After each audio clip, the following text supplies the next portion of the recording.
I'm Selena. Welcome to my September wrap-up, which is a video where I tell you about all the books that I read in the month of September. Starting off with some stats really quickly, I read 17 things, and all of them are novels and all of them are books. We'll get to the mediums that the stories came to me in a minute, but I did read 17 of them. Most of them were for school. I'm pretty sure the vast majority of them were for school, but they're all fictional of some sort, and so I'm gonna talk about them. As far as ratings go, I didn't have the best reading month, as in I didn't have that many new favorites that I read. I only read 2 5-stars. I did read 0, 1, or 2-star books, so I didn't outright hate anything, but the majority of the books or the things that I read were 3 stars. I had 8 3-stars, and then I had 6 4-stars, so I enjoyed those a little bit more than the 3 stars, but they weren't amazing. I didn't love reading them. There were only 2 things this month that I gave 5 stars and loved reading. As for the mediums I read things in, I read 5 either short stories or short story collections, 1 play, 3 poems, 6 novels, and 2 graphic novels. As for the genres within those mediums, I read 6 things that were either individual fairy tales or a whole myth book. I also read 6 unspecified classics that I am not going to go into their individual genres right here, but you can check that out in my classics wrap-up if you want to hear more about those. And then I also read 2 literary fiction, 2 contemporary, and 1 science fiction. Further breaking them down into age ranges, this is just my estimation of who I think could best enjoy these books or who they were meant for, but it kind of gets a little weird with some of the things I was reading this month, so they don't really have exact age ranges that they were published as, but I'm doing my best. And by my account, I read either 1 children or middle grade book, 2 YA books, and 14 things that were meant for adults. Now that we have done the stats, let's get into the actual content. Let's get into the books that I read, or the things that I read, more like it. But before we get into the things that I read this month, I want to give shout outs to the things I'm still reading. I am still currently reading The Fellowship of the Ring. I didn't finish it in time, so you'll hear about this in the next month's classic and regular wrap-ups. I am also still reading Rage of Dragons by Evan Winter, so you'll hear about this next month. And I have just started and I'm still working on Carmilla by Sheridan Le Fanu. So starting with the 3 stars, I go from the things I liked least to the things I liked most, so there will be timestamps in the description if you only want to listen to certain things that I'm talking about. But starting with my 3 stars, I am first gonna just mention the 6 classic story things that I gave 3 stars. I gave Aladdin and the Enchanted Lamp 3 stars, Lonval and Yonick, their 2 narrative poems, 3 stars, Sir Gawain and the Green Knight 3 stars, Dr. Faustus 3 stars, and Little Red Riding Hood 3 stars. I gave all of those things 3 stars. I'm not going to talk about any of them here. I did a whole classics wrap-up where I talked about all 6 of those things, and so I'm going to link that in the cards up there, and so you can go and check that out. And then there were 2 short stories that weren't classics, I don't think, that I read and gave 3 stars, and I read these for class as well. These were both stories that are either inspired by Little Red Riding Hood or they're just other versions of the Little Red Riding Hood story, I guess. The first one that I read was The Company of Wolves by Angela Carter. I didn't really like this one. It was kind of disturbing. It is a very sexual take on Little Red Riding Hood. If you don't know much about the Little Red Riding Hood story, it is a story that is warning girls against, it's up to interpretation, but either the loss of virtue or sexual assault, and sometimes those things are intertwined. For Charles Perrault, who seemed to have kind of come up with the Little Red Riding Hood tale, those things were very much intertwined. However, Perrault did not make what he was talking about explicit. He uses the wolf, he says things when he means another thing, and Angela Carter sees herself as writing a very highly sexual version of Little Red Riding Hood in order to make the implicit explicit, one might say. She also sees herself as making it a more feminist retelling. Can kind of argue whether or not that is true. She gives Little Red Riding Hood more agency in her encounters with the wolf, I guess, but that's debated. I just didn't really enjoy this. I didn't really enjoy our discussions about it. I understand what Angela Carter is talking about. I understand what Angela Carter's trying to do. I just didn't really enjoy reading it. I am interested to read more Angela Carter in the future though, because I do like her writing style and I do like the gothic sort of fairy tale thing that she is known for. And the other short story that I read was Dornicka and the St. Martin's Day Goose by Helen Oyeyemi. I really thought this one was interesting. It was kind of over my head. I don't think I understood fully what was going on, and I don't think a lot of people who I read it with, I read this for a class, I don't think they fully understood what was going on either. It's a very hard, sort of difficult, it's not difficult, but it's just a little bit confusing if you're not used to it, I guess. I don't know, and I found it confusing. But even though I was confused, I could still see what Helen Oyeyemi is trying to do with this story and some of the really interesting and intricate things that she changes that makes the story seem a lot more updated and a lot more it's a commentary in a lot of ways. And I thought that that was fine. It's not my favorite short story, so I didn't rate it any further. And I don't want to talk about these short stories anymore, so we're going to move on to my 4 stars. Moving on to the 4 stars, though, I am just going to mention The Sign of the Four by Sir Arthur Conan Doyle. I already talked about this in my Classics wrap-up, so go click on the I and go check that out if you want to hear my thoughts on The Sign of the Four, but I'm not going to talk about it here. So the first 4 star that I'm going to talk about is actually a reread, and I gave it 4 stars the first time I read it, and I gave it 4 stars again, but I do think I enjoyed it more upon the second read-through, and that book is Norse Mythology by Neil Gaiman. This is a collection of Norse myths that Neil Gaiman has retold. They're not retellings in that he puts his own spin on the myths or anything like that. It's just he's telling the myths, but with his own writing style and his own special, like, Neil Gaiman quirks. And if you know nothing about Norse mythology, all I can tell you is this was the mythology of the Norse people, and their mythology largely wraps around the Norse gods and how the tensions between the Norse gods slowly escalate and lead to the end of the world, Ragnarok. And the way that Neil Gaiman told this story was really interesting, and I really, really enjoyed it the second time around. The second time around, I could annotate it, I could see more what Neil Gaiman is doing with his writing. I went through it a lot slower. At times, Neil Gaiman is very funny and very witty, and everything is very intentional, but he can also make things emotional, and he can put things in a way that makes you see these myths in a different light. And I really enjoyed that. He did bring something really special to this mythology, and I really enjoyed that. It's still not my favorite Gaiman because I do enjoy his original works more than I do this, but I, still really enjoyed it. I gave it 4 stars. I liked it. Moving on, the next 4 star I'm going to talk about is The Calculating Stars by Mary Robinette Kowal. This is an adult science fiction book, and it's also kind of an alternate history. The sci-fi is it's kind of light in this book. Like, it's not a super campy sci-fi. I don't know how to say that without it sounding pretentious. To me, it feels kind of minimalist sci-fi.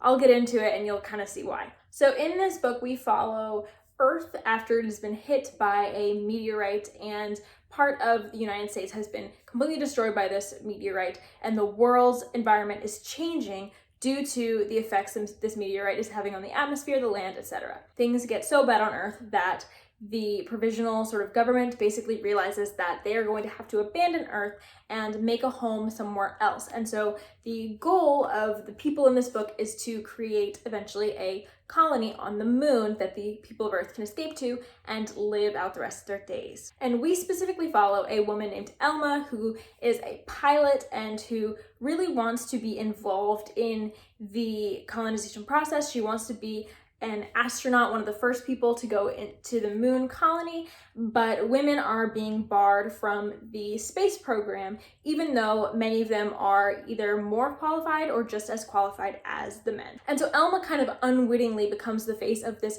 feminist movement that is trying to get women into space. And that really messes with her anxiety, because she's a lot of anxiety with people's attention and people noticing her and having to speak in front of people. And so it causes a lot of stress personally, as much as she does want the outcome of this feminist movement, if that makes sense. And so the sci-fi seems minimal to me because we really are focusing on Elma's psyche and her journey. This is very character-driven sci-fi, and the sci-fi elements are it's all sort of theoretical. They are working on technology that is different from our own, but it's not the largest portion of the story, let's put it that. that way. And this is also an alternate history. It takes place during the 1950s. Yes, the 1950s.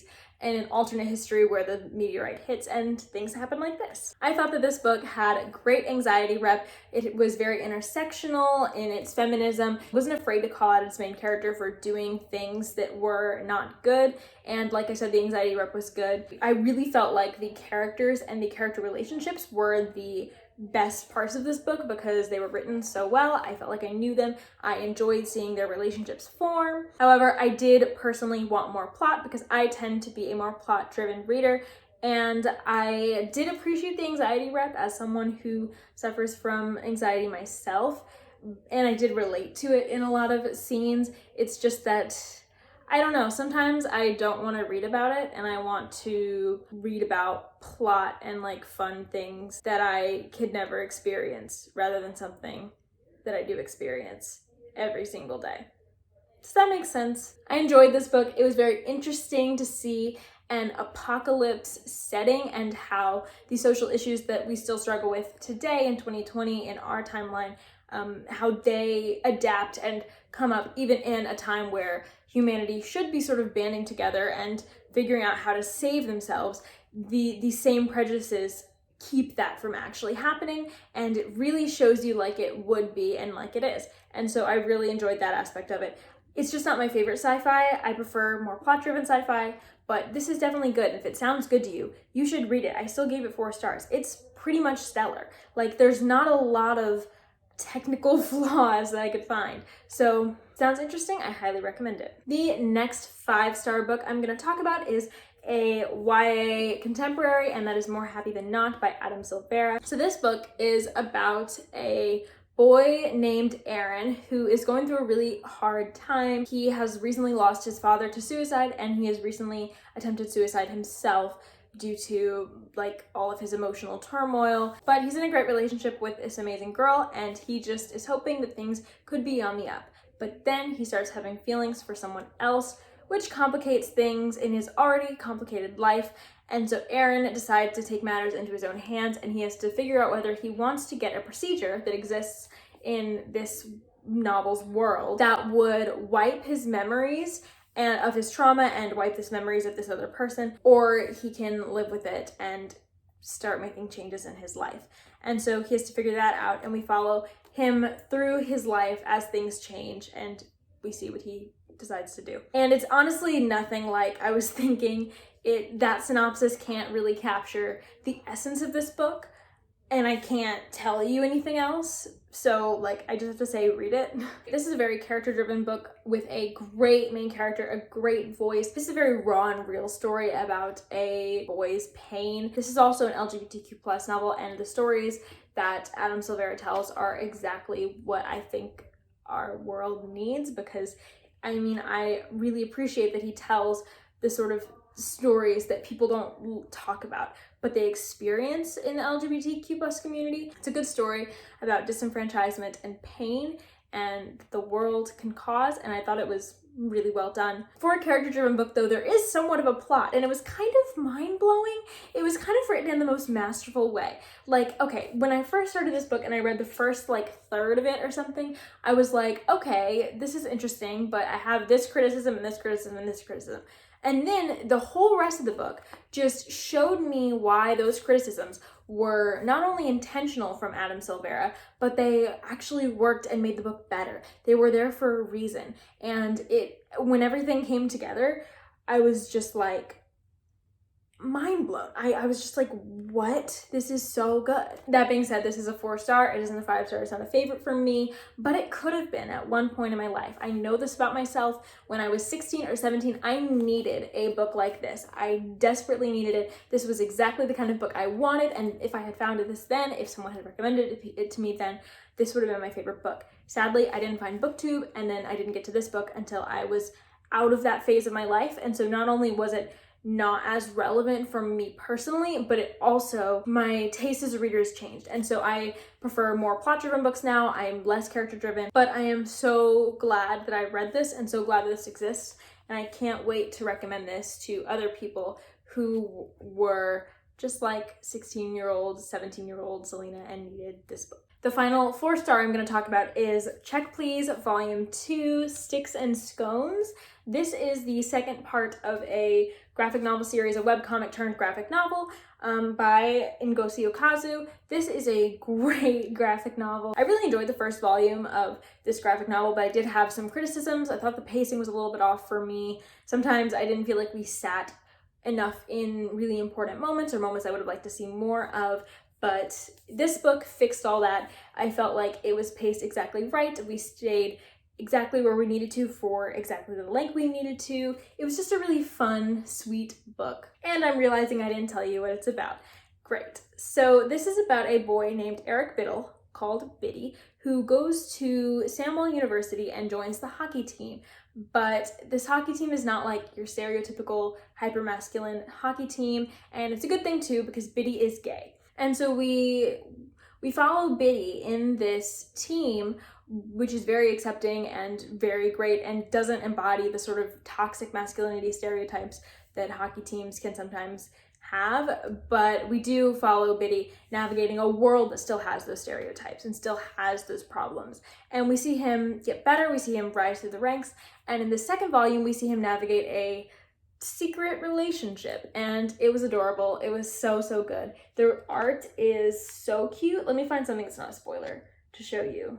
I mean, cute, right? The art is just right on the outside. I'm so stupid, literally. Look at that. Cute. Getting into my 4.5 stars, of which I have 2. First one I'm going to talk about is Anxious People by Fredrik Backman. So this is Fredrik Backman's new release. It is about a bank robber who makes a mistake and robs a bank and sort of accidentally takes hostages when the bank robber runs into a neighboring apartment, and there's a whole group of people there for a viewing. And so you follow each character involved in this hostage situation, and then you also follow the hostage situation as it's going down. You also follow the 2 police officers who are sent to investigate this hostage situation, and you follow their lives before the incident, their lives after.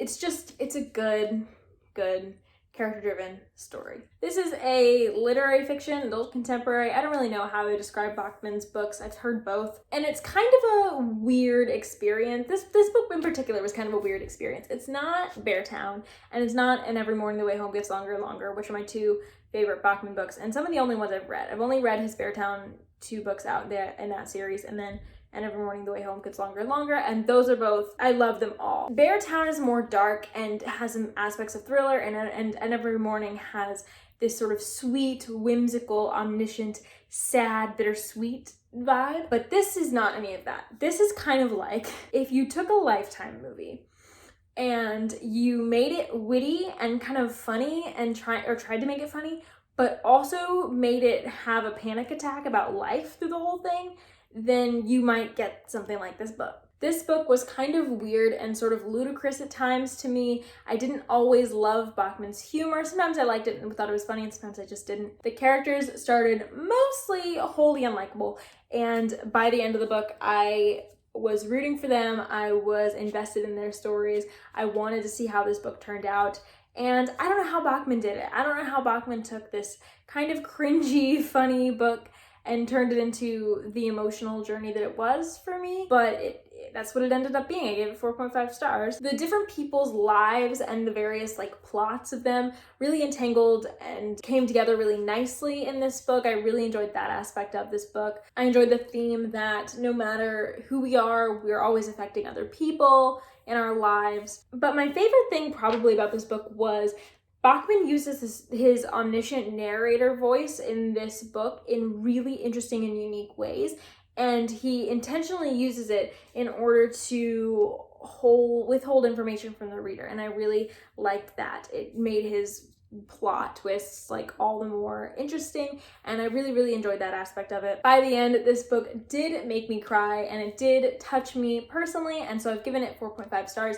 It could maybe go down once I have more Bachman to compare it to, but I did end up really enjoying this a lot more than I thought I would. And then the next 4.5 star that I read was The Vanishing Half by Britt Bennett. This is another literary fiction, but a very different style literary fiction than Bachman's book. This book is about two sisters who are Black, but they are very light-skinned, and their whole town is obsessed with light skin. And these two sisters leave the town when they're like 16, I think. Their lives go down very different trajectories. One of them ends up returning to this town with a dark-skinned daughter, and then the other one goes off to live and pass as a white woman. And so we follow the two sisters in their lives and the different paths they take, and then we also follow the children of these, the two sisters. So we follow multiple generations. This is a very engaging, very readable book all the way through, but to me, it only got better as it went along. This book looks at racism and colorism in very complex ways within a town, which has both of them kind of at work, and then also in this family's lives as they are in the town and out of the town.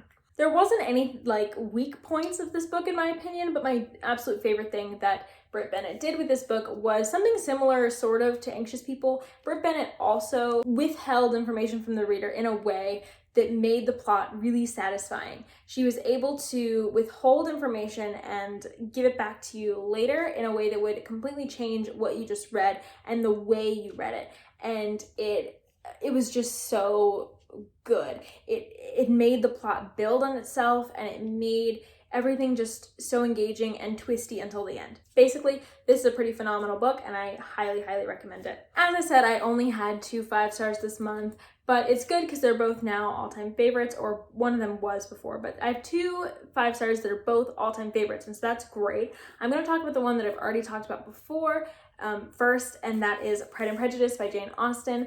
This is you know what this is. This is a classic. I talk about it in my classics wrap up. I love this book. It's one of my favorite books of all time. And if you want to know more about why it is that and what I enjoyed this reread, what I focused on this reread, then you can watch my classics wrap up, which will be linked in the eye. And then finally, my other favorite thing that I read this month, and this one was not a reread, this was actually something that I had never read before. That book is The Prince and the Dressmaker by Jen Wang. So this is a graphic novel. I will show you a picture from it that is not spoilery.